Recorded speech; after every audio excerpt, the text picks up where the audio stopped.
The towel was still damp. I remember because it was mine, and it was hanging over the edge of the bed I hadn't slept in for 3 nights. Her bra was on the lamp. One shoe on the windowsill. His damn hoodie, was draped over the back of my gaming chair like he lived there. Like this was his space now. They didn't hear me come in. I don't know how. I didn't even try to be quiet. Maybe they were too caught up. Maybe the universe wanted me to see it all, frame by frame, like punishment for missing every sigh. I stood there, in the doorway, frozen. She was laughing. Hair a mess, wrapped in a sheet that used to be part of our anniversary set. The one I ordered online because she said hotel sheets always felt more romantic. And there he was, shirtless, holding her foot, joking about how she should get a tattoo that says property of Chase. That was his name. Chase. Of course it was. The kind of name that thinks it owns rooms it didn't pay for. The kind of name that doesn't blink when it sleeps with someone else's wife in a bed that still smells like the man who paid for it. He saw me first. Didn't jump. Didn't even flinch. He just smirked and said, like it was some sort of victory chant, "Looks like we've been caught." Then he grinned, wider this time. "She's mine now."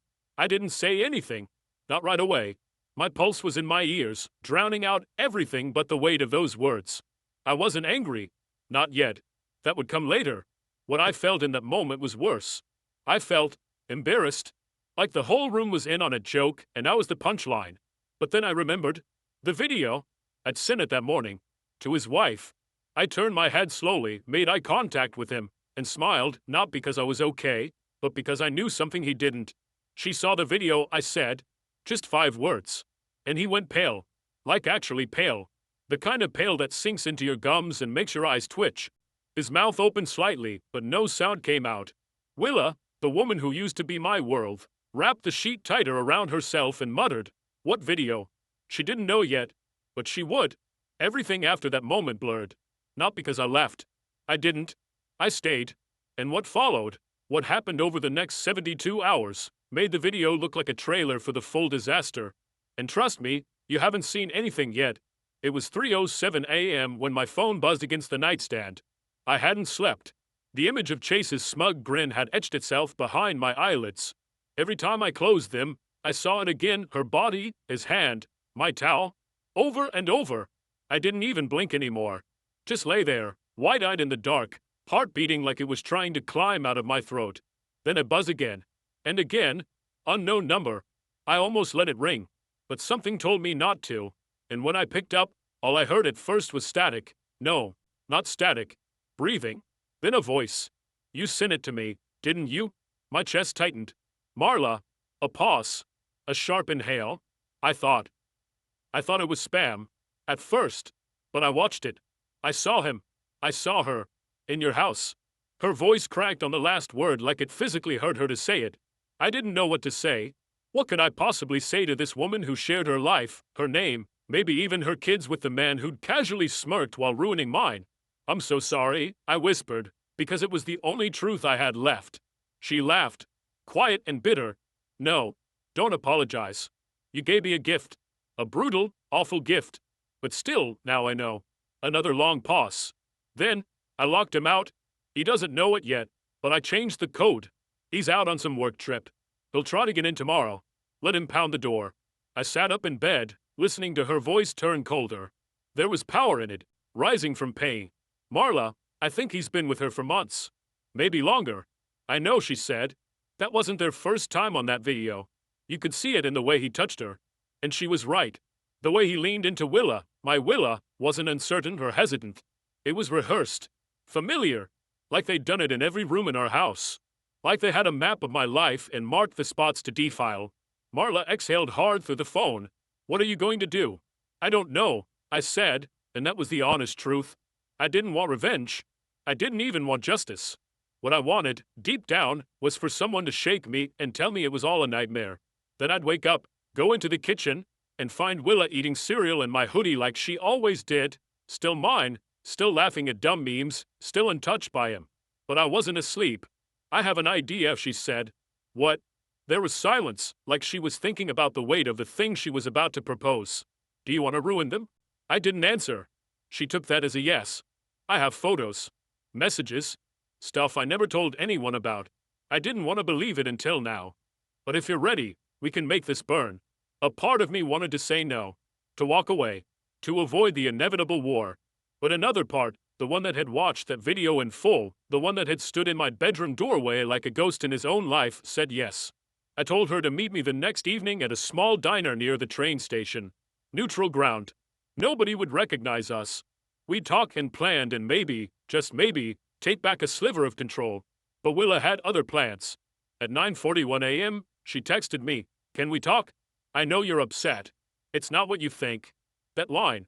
That classic line. Not what I think.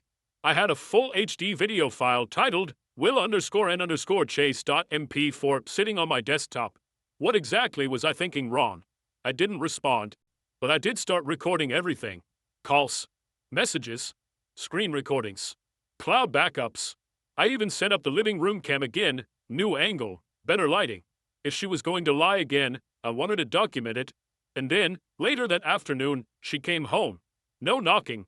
No creeping in.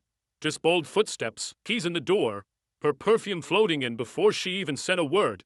I stood in the hallway and watched her drop her purse on the floor like she owned the silence between us.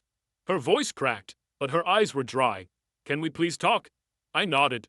Just once. We sat. She told me it was a mistake, that it meant nothing, that it just happened once. Every syllable like a paper cut. I said nothing. Just played the video on my phone and placed it face up on the table between us. The moment she saw herself on screen, laughing, moaning, naked, something shattered inside her. She didn't even finish watching. She slapped the phone off the table and screamed, "How dare you record me?" I didn't, I said calmly. The house did. Security cam. Living room. Remember the one you said we didn't need? Silence. She stared at the floor, then at her hands, then at me. "What now?" she asked. "I'm going to dinner," I said, standing up. "With someone who knows exactly what you and Chase are." And I walked out. Her mouth opened to call after me, but I was already at the door. The sound of the deadbolt clicking behind me. That was the first time in days I actually felt safe. The diner Marla chose sat on the edge of a forgotten industrial block. The kind of place where time clung to everything, faded menus, cracked leather booths, the same waitress who'd probably served the same meatloaf since the 80s. It was perfect. Anonymous. Quiet. A little broken around the edges, just like us. She was already there when I arrived, wearing oversized sunglasses and stirring her coffee like she wasn't even tasting it. She didn't smile when she saw me, just gave a small nod, like soldiers acknowledging each other before going into battle. "I brought the texts," she said, sliding a folder across the table without ceremony. Inside were printouts, screenshots of conversations between Chase and Willa that I hadn't seen. Conversations that made me sick. Some were teasing and flirtatious, others explicitly cruel, laughing about me, calling me soft, saying I was domesticated, like some neutered pet. There was one where Willa said, "He folds my socks and thinks it means love. You just tear them off." That one hit different. I stared at that sentence for a long time. Marla didn't interrupt. Eventually, I closed the folder and took a breath, though it felt like breathing in sawdust. "So what do we do with this?" She leaned back. "You said you wanted to break them. I think I know how." And then she outlined it. A plan so twisted it sounded like it came out of a soap opera, except it was real, and every word made my pulse quicken. The goal wasn't to yell. Not to scream or punch or post online. No, that would give them control. This was about making them implode under the weight of their own deception, publicly, privately, surgically. Step 1 was to invite them both to the same place at the same time. Separately. Chase's birthday was coming up in a few days. According to his Instagram, which, yes, I now checked obsessively, he was planning a casual dinner at a new rooftop bistro downtown. Marla messaged him, pretending she wanted to talk things over and maybe rebuild some trust. She told him she'd booked a private table at that exact spot, just the two of them. At the same time, I asked Willa to come with me to try and talk things through, over dinner. I acted nervous, careful, like I was unsure. Played into the image she already had of me, timid, desperate to forgive. I told her I'd made a reservation to show her I was trying. She took the bait in seconds. Neither of them knew the other would be there. The restaurant was beautiful in that soulless way high-end places always are. Dim lighting, furniture made for aesthetics instead of comfort, and a host who smiled too hard. We arrived first, me and Willa, and were led to a secluded glass-enclosed patio with a view of the city. She was wearing a green dress I hadn't seen in months. Her makeup was perfect. Her lies, Polished. I'm glad you asked me here, she said softly, placing her hand over mine like nothing had happened. I've missed this. Us. I didn't pull my hand away. Not yet. We ordered drinks. She talked. I nodded. I could barely hear her. My eyes were on the elevator across the room. At exactly 7:42 p.m., it opened.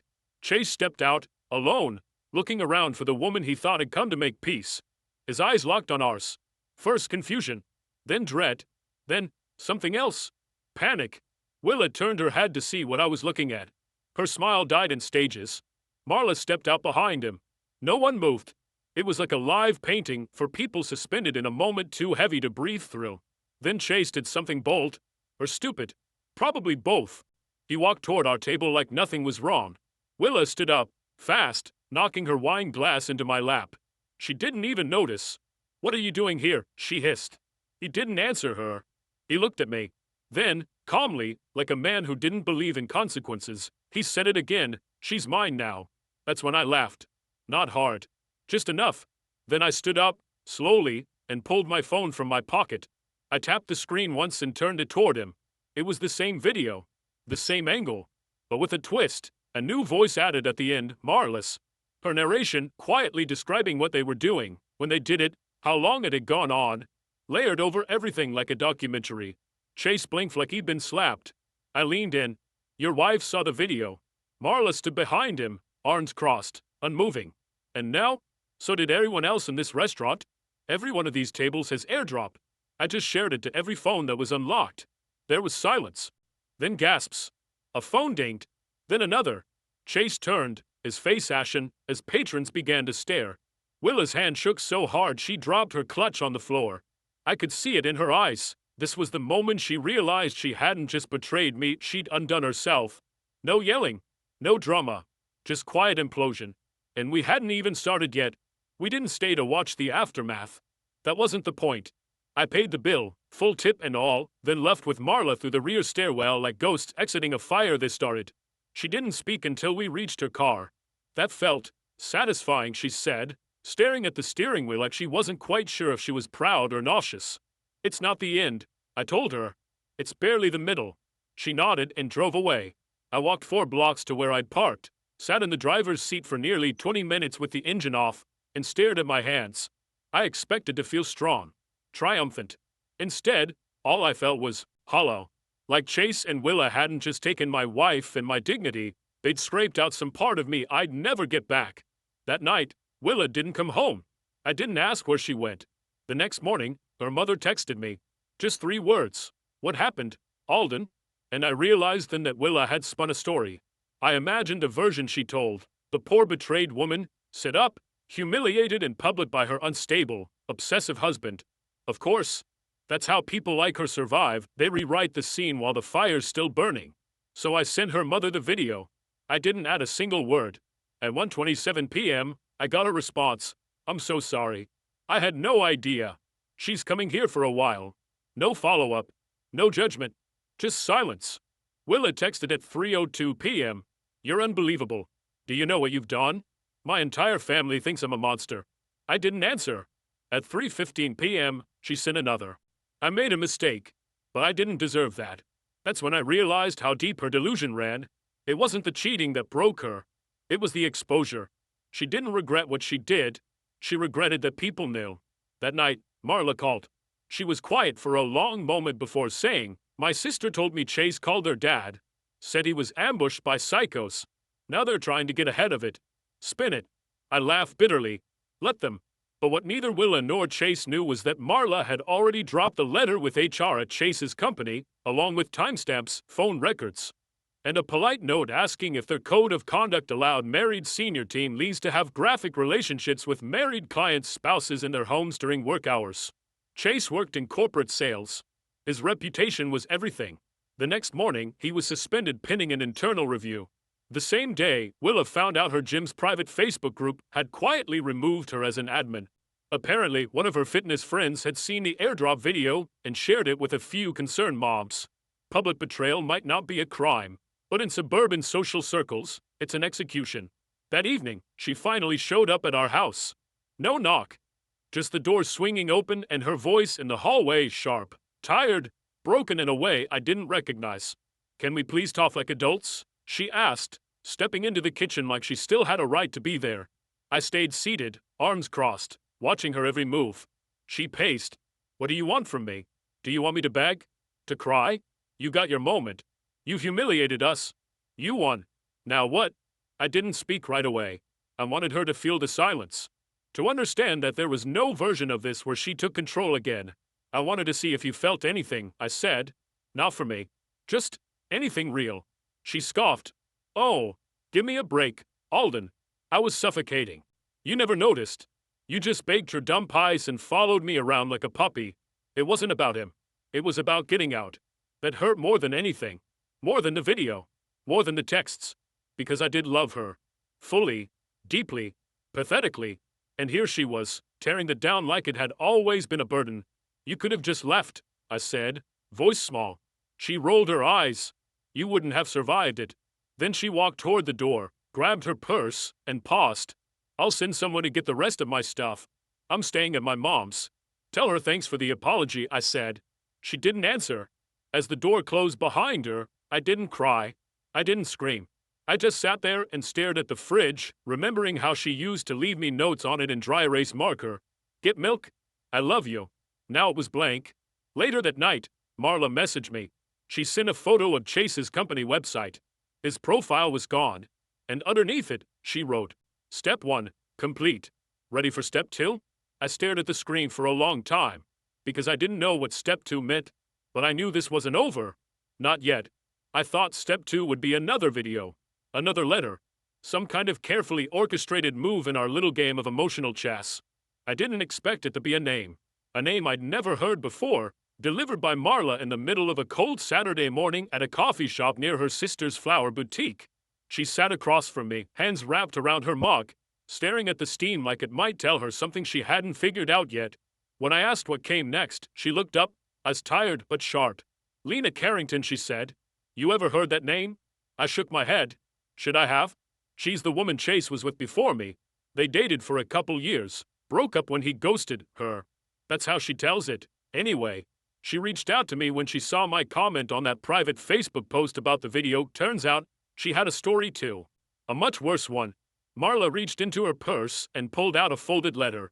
Handwritten. I unfolded it carefully. Lena's handwriting was small, looped, precise. The letter detailed how Chase had isolated her, emotionally manipulated her, cheated on her repeatedly, and eventually left her while she was recovering from surgery, without warning, without closure.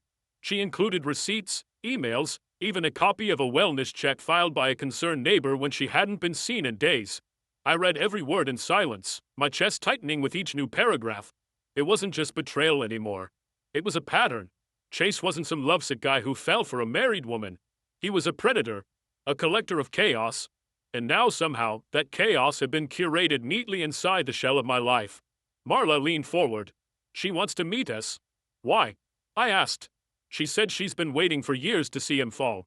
She just didn't expect it would come from the husband of his latest trophy. That word, trophy, clung to me like oil. It made sense. I wasn't a person to them. Not to Willa. Not a Chase. I was the guy you stepped on to climb something more exciting. Marla and I met Lena later that evening at a bookstore cafe in River West. She was quiet, older than I expected, mid-30s maybe, with auburn hair and a nervous energy that made her glance over her shoulder every few minutes. But when she spoke, there was strength buried in her soft-spoken tone. A strength built in the ruins of being broken too many times. She laid everything out. The same timeline Marla had discovered. The same tactics. Love bombing, gaslighting, then turning it all against the woman he'd charmed. She even had a photo of a gift Chase had once given her, a silver bracelet engraved with the word mine. I almost dropped it when she showed me. Willa had one just like it. Identical.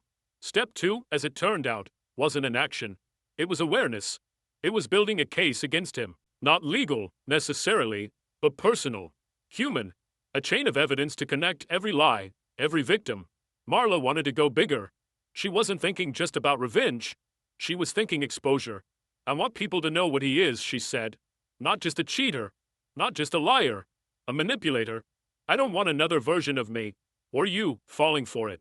That night, back at my house, I sat alone in the living room, the TV off, lights dim, listening to the hum of the fridge and the occasional bark from the neighbor's dog. I looked around at everything that had once been a comfort, now tainted. The couch where I'd held her after her father died, the rug where we'd sat eating pizza on New Year's Eve, the photo frame still on the mantel with our awkward vacation selfie from Maine. I should have taken it down. I should have burned it. But I didn't. Not yet. My phone bust. It was a message from Willa. I saw you with her. Is that what this is now? Some twisted rebound thing. I stared at the message for a long time before responding. Her name is Marla. You might remember her husband. You shared a bed with him more times than I can count. She didn't reply for almost an hour. When she did, it wasn't what I expected. I think I'm pregnant. The words hit me like a brick to the ribs. My whole body froze. I reread the message 5 times, trying to figure out if it was real. A joke? A trap? I didn't respond. Instead, I called Marla. She didn't sound surprised. She's trying to regain control. It's what they do. She wouldn't lie about that. I said, still hoping Willa had at least that much humanity left. Marla hesitated. Wouldn't she? She had a point. And yet, some part of me still couldn't fully shut off the part that cared. The pathetic, leftover part of me that still saw her as the woman I once loved more than anyone in the world. I told her we'd talk in person. I didn't tell Marla that I planned to see Willa alone. And that was a mistake. Because the next time I opened the door to Willa, she wasn't alone either. I should have known better. I should have seen the setup from a mile away. But when you've spent years loving someone, completely, stupidly, with every inch of yourself, it's hard to believe they'd ever weaponize that love against you. So when Willa said she needed to talk and asked to come over alone, part of me wanted to believe she meant it. That maybe there was some version of the truth, some human piece of her still capable of remorse. But she didn't come alone. When I opened the door, Chase was standing 2 steps behind her with his hands tucked casually in his jacket pockets like he was walking into a restaurant, not the home he'd repeatedly desecrated behind my back. Willa was dressed in soft grays, eyes red and hair down, trying hard to look fragile. I didn't move from the doorway. She spoke first. Please don't freak out. He just came to. To what? I cut in. To smell the furniture? Maybe borrow another towel. Chase's face twitched, just slightly. But Willa gave him a quick glance that almost looked like a cue. A silent agreement between them. That was the moment I finally accepted what I'd been denying. She wasn't under some spell. She wasn't manipulated. This wasn't a mistake. She was with him. Fully, completely, and without regret. We need to clear the air, Chase said. Calm. Measured. Like this was some corporate negotiation. Things got out of hand the other night, and we think we need to get ahead of this. I laughed. Not a normal laugh. Something closer to a choked bark. We? You think this is a PR crisis you can manage? Willa stepped forward. I told you I might be pregnant, Alden. That's not something I can handle alone. And I don't need more drama right now. I came here because I thought you deserved to hear it in person. Then why is he here? I snapped. Because he's part of this, she said, as if that made everything make sense. There was a pause. A long one. Chase shifted, took a breath, then actually said, we're not trying to hurt you. But if it turns out the child is mine, we all need to be adults about this. I stared at him, blinking slowly. You think there's a version of reality where I help you raise the child you conceived in my home, with my wife, behind my back? I think you need to stop acting like the victim, Willa said suddenly, sharper than before. You're not innocent in this either. It felt like my heart tripped over itself. I genuinely thought I misheard her. Excuse me. You were never present, she went on. You were predictable, passive. You never challenged me. You just followed me around, baking pies and cleaning the gutters and waiting for me to throw you scraps of affection. You disappeared into the background of your own life, Alden. And just like that, I saw it all clearly. She needed to rewrite the story, not because she was sorry, but because it was easier to live with herself if I was to blame. I felt myself go cold. Not the kind of cold that makes you shiver, but the kind that makes you stop feeling altogether. Numb. Let me make something very clear, I said, stepping aside. This isn't your house anymore. Whatever version of me you remember, the guy who made waffles on Sundays and left surprise notes in your purse, that guy's gone. You buried him. So if you want to talk about custody or DNA tests or whatever twisted future you're planning, you can do it through a lawyer. Willa looked like she wanted to argue, but Chase, smug, strategic Chase, put a hand on her arm. Let's go, he said. He's clearly not ready to be part of this conversation. Damn right, I muttered. She turned one last time before stepping off the porch. If it is your child, you'll regret shutting me out. I didn't respond. I just closed the door. Then I locked it. Then I double-locked it. I sat down at the dining table, staring at the wood grain for a long time, my pulse barely calming. I didn't cry. I didn't break anything. I just felt exhausted. Like my entire life had become a long hallway of doors, and every time I opened one, I found another betrayal waiting behind it. Later that night, Marla called. I told her everything. The surprise visit, the threat of a child, the rewritten narrative. She was quiet for a long time before finally saying, I think it's time for step 3. I sighed. Please tell me it doesn't involve another video. No, she said. This one's different. This time, it's about you. I didn't understand what she meant at first. Then she explained her idea. Carefully. Slowly. I listened, and for the first time since all this started, I felt something dangerous flicker inside me. Not vengeance. Not rage. Purpose. Because step 3 wasn't about tearing them down anymore. It was about building me back up in a way they couldn't touch. When Marla said step 3 was about me, I almost laughed. The idea felt ridiculous. My life was in ruins, my marriage was a ghost, and I'd just been told I might be the father of a child conceived during an affair. How was I supposed to build myself up when everything I'd built had been burned down? But Marla wasn't talking about some inspirational pep talk or a fitness glow-up. This wasn't a Rocky montage. She was talking about exposure, not of Willa or Chase, but of me. The real me. The version of myself that had been hiding beneath layers of guilt, shame, passivity, and exhaustion. The one who had let himself become a background character in his own story. I've seen how you look when you talk about the things you love, she said during one of our long walks through the lakefront park. But somewhere along the way, you stopped living your own life and started orbiting around hers. Everything you did, everything you became, it was for Willa.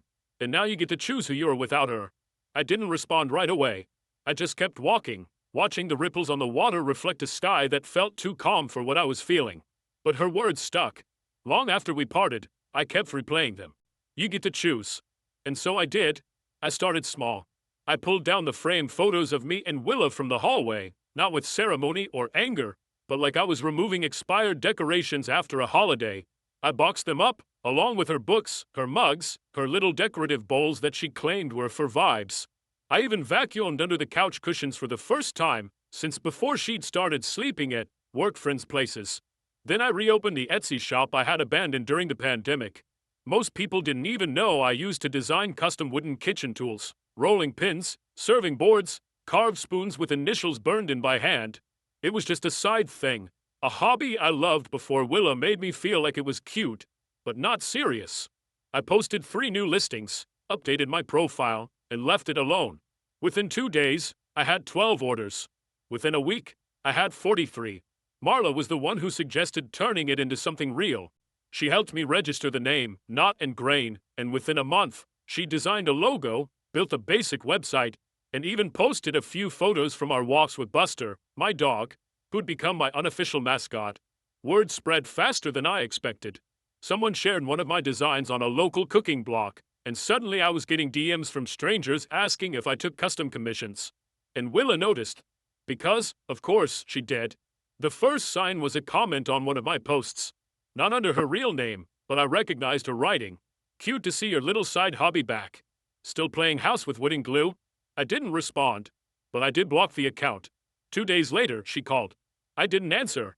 Then she showed up again, this time alone, and left a note in my mailbox. Handwritten. No apology. Just confusion.